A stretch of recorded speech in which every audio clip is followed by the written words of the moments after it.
আসসালামু আলাইকুম। তো গ্রাম বাংলা মরজ থেকে সবাইকে শুভেচ্ছা অভিনন্দন। আমরা চলে এসেছি আলমডাঙ্গা চুয়াডাঙ্গা ঝিনাইদহ। তো এখানে বিশাল বড় মোটরসাইকেলের হাট, প্রায় মানে এরকম বড় হাট আমি আমার জীবনেও দেখি নাই। তো প্রায় গরুর হাটের মতো, মানে গরু যেরকম ভাবে বেচা কেনা হয় ওই রকম ভাবে গাড়ি বেচা কেনা হচ্ছে। এখানে অনেক ব্যবসায়ী আছে, 4টা-5টা করে গাড়ি নিয়ে আসছে। তারপর অনেক নিজে একান্ত কাস্টমারও আছে।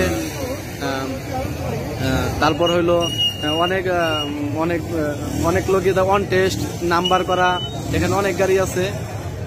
তো আমি একটা উঁচু জায়গায় দাঁড়াইছি ভিডিওটা করার জন্য। তো প্রায় হাটের এই যে এইখান থেকে একদম এই পর্যন্ত শুধু গাড়ি আর গাড়ি, মানে সকল ধরনের সকল ব্র্যান্ডের মোটামুটি মোটরসাইকেল আছে। তো এখানে অনেক ব্যবসায়ী বড় ভাই আছে যারা 4টা-5টা করে গাড়ি নিয়ে আসছে বিক্রি করার জন্য। অনেক হাতের গাড়িও আসছে। তো আপনারা যদি কেউ গাড়ি কিনতে চান এখানে আসতে পারেন। এখানে বেশিরভাগ গাড়ি আমি যেটা খেয়াল করলাম, প্রায় বেশিরভাগ গাড়ি নাম্বার করা। তো অন টেস্ট গাড়ি খুব কমই আছে, অন টেস্ট গাড়ি খুব একটা নাই।